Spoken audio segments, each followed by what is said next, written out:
Eh bien voilà, on se retrouve pour la troisième partie de cette émission Plus belle ma Sarthe, consacrée ce soir à Télocher, cerise sur le gâteau on va dire. On est fiers de pouvoir accueillir Laurent Bousquet, qui est un sportif de haut niveau, qui a été lui-même cavalier et entraîneur de nombreuses équipes internationales. Et si Laurent est avec nous ce soir, c'est aussi pour nous faire partager son expérience olympique et notamment des Jeux Olympiques, puisque vous figurez parmi les membres du comité d'organisation des JO 2024 pour la discipline de l'équitation, Laurent. Tout à fait. Ouais. Alors comment ça s'est passé déjà, cette histoire, cette aventure, puisque là vous êtes passé, on va dire, de l'autre côté de la barrière maintenant? Oui, voilà, c'est une nouvelle expérience, parce que j'ai toujours abordé le sport et les événements olympiques par le côté sportif, Exactement. Que ce soit en tant qu'athlète, en tant qu'entraîneur, manager. Et là, c'est vrai que je suis de l'autre côté de la barrière, du côté de l'organisation, et c'est vrai que ça permet d'avoir une autre vision aussi de l'événement, et aussi de tout ce qu'il faut mettre en place en amont, de manière à ce que ces Jeux Olympiques se déroulent bien. Alors là, vous travaillez aux côtés du CIO, vous travaillez avec les gens de Paris 2024 pour la mise en place, parce qu'il faut dire que l'équitation se déroulera au château de Versailles. Alors, toutes les épreuves équestres se déroulent dans le parc du château de Versailles, ce qui est vraiment une chance inouïe pour promouvoir justement l'équitation. Et en fait, on travaille avec évidemment le COJO Paris 2024, mais qui a lui-même sous-traité l'organisation des épreuves équestres à une société d'événementiel qui s'appelle GL Events, qui a un gros savoir-faire déjà en matière d'événementiel. Et donc, c'est donc cette société GL Events qui m'a recruté dans son équipe. Alors, en quoi vous intervenez? Sur quoi? Sur quel type d'action? Quelle est votre mission exactement?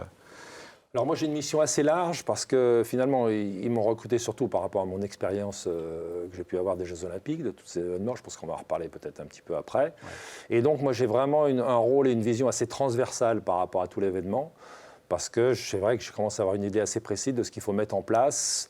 J'allais dire du début, du moment où les athlètes arrivent sur place jusqu'au moment où ils quittent, de manière à ce que tout se passe dans les meilleures conditions. Et ne jamais oublier que finalement l'objectif de l'équipe d'organisation, c'est à la fois d'offrir un beau spectacle et de permettre aux athlètes de performer dans les meilleures conditions. Alors la transition est toute trouvée, on parle d'Olympis, vous parlez de votre expérience. Vous avez participé à combien d'Olympiades, Laurent? Alors, je crois que c'est 8 à différents titres. J'ai d'abord été sélectionné dans l'équipe de France, c'était les Jeux Olympiques de Séoul, on était en 1988, donc ça ne nous rajeunit pas. Et ensuite, progressivement, j'ai continué ma carrière de cavalier tout en commençant à entraîner. D'abord un cavalier japonais, j'étais à Barcelone avec lui, et puis ensuite plusieurs jusqu'à avoir toute l'équipe, donc Barcelone, Atlanta, Sydney. Je n'ai pas été aux Jeux Olympiques d'Athènes, ensuite on a enchaîné sur Pékin, Londres, Rio et Tokyo dernièrement.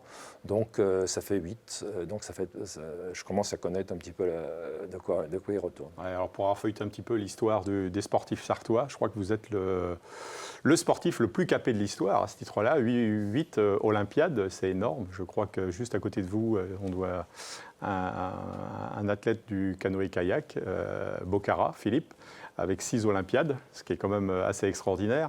Donc, plusieurs nations aussi, vous l'avez dit. Vous avez participé, Séoul, mais vous avez été entraîneur des équipes de Belgique, de Corée et du Japon surtout, au moins à 2 reprises. Oui, plusieurs, oui. La dernière, notamment, 2021. Oui, j'étais avec les Japonais, j'étais à Barcelone, à Atlanta, à Sydney et à Tokyo. Ce qui était quand même un gros challenge avec l'équipe japonaise à Tokyo. En concours complet? En concours complet, c'est vraiment ma discipline. Il faut le dire aux téléspectateurs, c'est 3 disciplines. D'équitation, c'est une sorte de triathlon équestre dans lequel on fait du dressage, du saut d'obstacle et du cross avec le même cheval et on fait le classement général de ces 3 épreuves à la fin. Alors pourquoi les Japonais? Comment s'est fait le rapprochement? Pourquoi ils vous ont sollicité? Ça s'est fait un peu par hasard au début, parce que j'avais entraîné des cavaliers coréens avant les Jeux Olympiques de Séoul. Ça s'était bien passé, donc c'est un petit monde, donc le bouche à oreille a fait son chemin. Et progressivement, ils sont venus s'entraîner avec moi jusqu'à avoir toute l'équipe.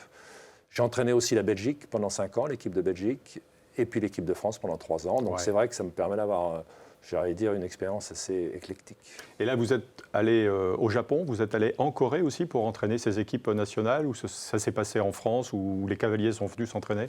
Alors, les cavaliers sont venus s'entraîner en Europe, et en France en particulier, parce que finalement, c'est une chose de s'entraîner, mais pour aussi progresser, il faut se confronter à la concurrence. Ouais. Et la concurrence, elle est vraiment basée en Europe. Donc ils sont venus en Europe. Et moi, comme j'avais ce rôle quand même de manager de l'équipe japonaise, j'allais régulièrement au Japon pour essayer justement de détecter les jeunes talents. Alors au Japon, ça n'a pas été facile non plus parce que vous êtes arrivé pendant la période Covid.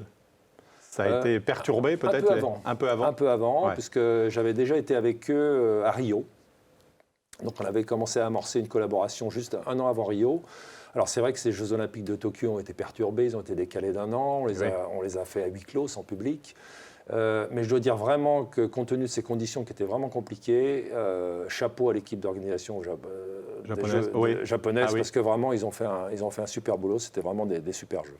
En termes de classement, je crois que c'est une 11e place avec le Japon. Bon, il devait y avoir une grosse pression parce que jouer à domicile. Alors, en équipe, ça n'a pas été aussi bien que ce qu'on espérait.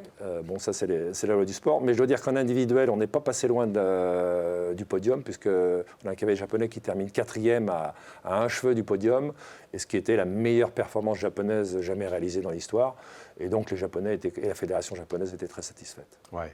Et la Corée ? Un petit mot aussi peut-être, parce que c'est la Corée du Sud, bien évidemment. La Corée du Sud, c'était donc, alors c'était encore une fois, c'était en 1987, donc c'est vieux tout ça maintenant. J'étais jeune, j'allais dire que c'est une bonne expérience et ça m'a mis un pied dans le boulot d'entraîneur. Et c'est une super expérience. Et puis j'ai appris mon métier d'entraîneur. Ouais.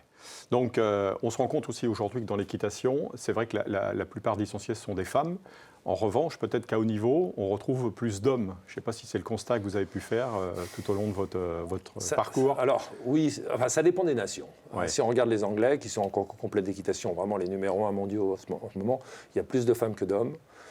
Je ne suis pas sûr que ça soit dû au sport, c'est peut-être plutôt culturel. Et c'est vrai que chez les anglo-saxons, on s'aperçoit qu'il y a plus de femmes.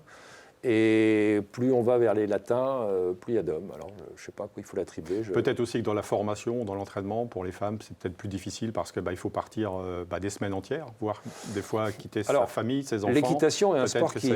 C'est très prenant. Oui, enfin, à la fois l'équitation est un sport qui se féminise beaucoup. C'est-à-dire qu'on voit dans les centres équestres, aujourd'hui, il y a une majorité de jeunes filles.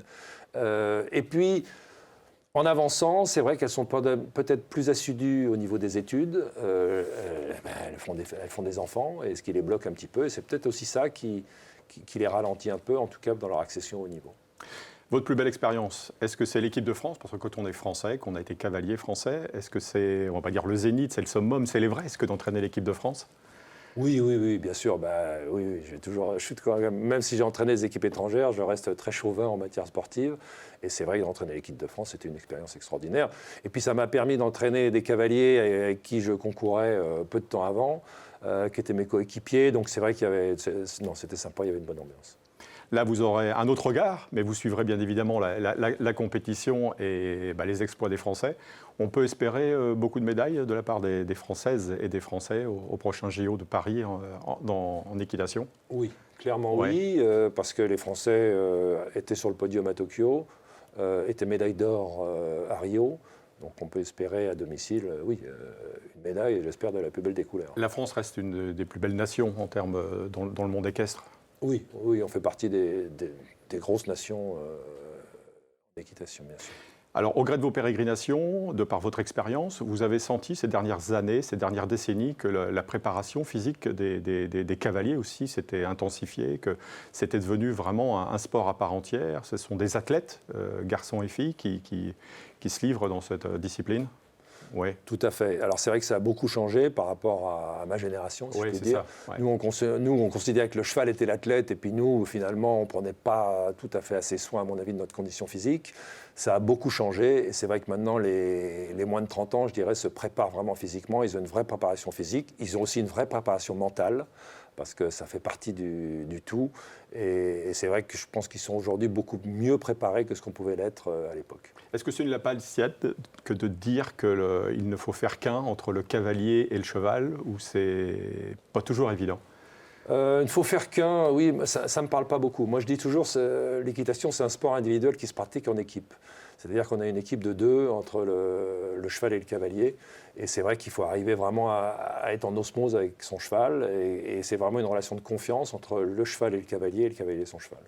Alors Laurent, vous, on ne l'a pas dit, mais à vos débuts, ce n'était pas forcément votre destin, puisque vos parents n'étaient pas dans le monde équestre, ne montaient pas de chevaux. Pourquoi? Qu'est-ce que le déclic s'est passé comment? Ah oui, mes parents n'étaient pas du tout dans le milieu équestre, donc je n'étais pas programmé, si on peut dire, pour faire ça. Et ça a été une découverte vraiment fortuite à l'âge de 10 ans avec les chevaux, et j'ai tout de suite accroché, et depuis ce jour-là, je n'ai jamais arrêté. Ouais, parce qu'encore aujourd'hui, vous avez un centre, vous avez des écuries à Télocher avec votre épouse, c'est ça? On revient à Télocher, absolument. Donc nous, on est installé à Télocher depuis une trentaine d'années maintenant, où on a une écurie de compétition, ce qu'on appelle une écurie de compétition, où les gens viennent s'entraîner. On entraîne des chevaux, on entraîne des gens, les gens viennent s'entraîner avec moi, et c'est un petit centre d'entraînement, quoi. Et beaucoup de Sartois, j'imagine, qui viennent Pas aussi, mal de Sartois, ouais. Mais ça vient de partout, de France comme de l'étranger. Qu'est-ce qui vous plaît dans tout ça? C'est la notion de partage, la notion de faire bénéficier aux autres aussi de votre expérience, hein, bien évidemment, mais là, ce n'est pas le haut niveau, c'est plutôt le ressenti avec les jeunes qui s'intéressent aussi, qui souhaitent monter.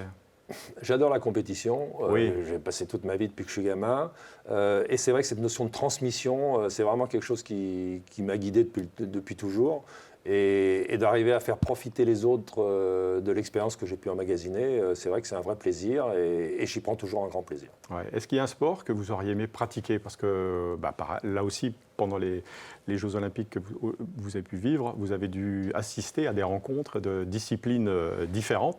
Si vous n'aviez pas été dans le monde de l'équitation, vous auriez aimé pratiquer un sport, une autre discipline, des gens que vous avez peut-être côtoyés d'ailleurs à l'occasion des JO?